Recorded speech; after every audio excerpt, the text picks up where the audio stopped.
1,37,000 కోట్ల రూపాయలు అప్పులు చేసి ఈ సంవత్సర కాలంలో ఒక్కటంటూ ఒక కొత్త ప్రాజెక్టు కట్టిండా?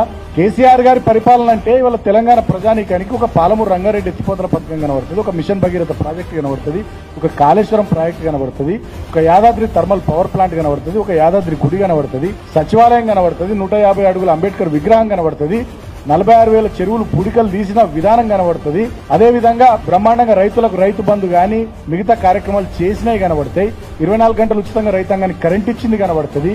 150 అడుగుల బాబాసాహెబ్ అంబేద్కర్ విగ్రహం ప్రపంచంలో నెత్తనేది, దాంతో పాటు 1000కి పైగా గురుకులాలు కనబడతాయి. ఇన్ని నిర్ణయాలు, ఇన్ని కార్యక్రమాలు మా 10 ఏళ్ల పరిపాలనలో కనబడ్డాయి. మరి 1,37,000 కోట్ల అప్పులు చేసినటువంటి రేవంత్ రెడ్డి ఈ సంవత్సర కాలం పరిపాలనలో తర్వాత రాష్ట్ర ప్రభుత్వం యొక్క 2,82,000 కోట్లు, 2,92,000 కోట్లు బడ్జెట్ పెట్టుకున్నటువంటి ఈ సంవత్సర కాలంలో మరి ఆ పైసలు ఎటువైనాయి, తెచ్చిన అప్పులు ఎటువైనాయి? వీటన్నిటి ఫలితంగా మరి మీరు చెప్పిన గృహజ్యోతి 200 యూనిట్లు రాలే, మీరు చెప్పిన 4,000 పెన్షన్ రాలే, మీరు చెప్పిన 15,000 రైతు భరోసా రాలే, మీరు చెప్పిన ప్రతి మహిళకు 2,500 రాలే, మీరు చెప్పిన ప్రతి 18 ఏళ్ల నిండిన అమ్మాయికి స్కూటీ రాలే, ప్రతి విద్యార్థికి విద్యా భరోసా కార్డు 5 లక్షలది రాలే, మీరు చెప్పిన ప్రతి పేదవాడికి 5 లక్షల ఇందిరా మిల్లు రాలే. మళ్ళీ మా ఇళ్లకే 3 రంగులతో, నేను పెయింటర్ కాబట్టి పెయింట్లు వేసుడు బాగా అలవాటు కాబట్టి 3 రంగుల పెయింట్లు వేపిస్తా ఉన్నాడు. మేము కట్టిన కేసీఆర్ ఇళ్లకే ఇందిరా మిల్ల పేరిట 3 రంగుల పెయింట్లు వేపిస్తాను. నీ 1,37,000 కోట్ల అప్పుతోని నువ్వు చేసిన ఒక మంచి పని ఏంది, చేసిన ఒక ప్రాజెక్ట్ ఏంది? ఇవాళ తెలంగాణ ప్రజలకు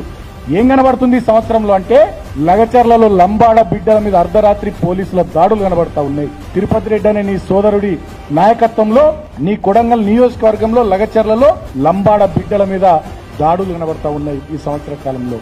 ఈ సంవత్సర కాలంలో గురుకులాల్లో 56 మంది బిడ్డలు చనిపోయే దుస్థితి ఇవాళ తెలంగాణ సమాజానికి కనబడతా ఉంది. నీ సంవత్సర కాల పరిపాలనలో హైడ్రా పేరిట పేదలు, దిగువ మధ్యతరగతి ప్రజలు ఎవరైతే చెర్ల పక్కకు, కుంటల పక్కకు ఇళ్లు కట్టుకున్నారో, 40 ఏళ్ల నుంచి 30 ఏళ్ల నుంచి 50 ఏళ్ల నుంచి మా దళితులు, బీసీలు, మా ఎస్టీలు, మా మైనారిటీలు ఎవరైతే ఇల్లు కట్టుకున్నారో వాళ్ళ గూడు నువ్వు కూలగొడతా ఉంటే వాళ్ళ ఏడుపులు ఇవాళ తెలంగాణ సమాజానికి కనబడుతుంది.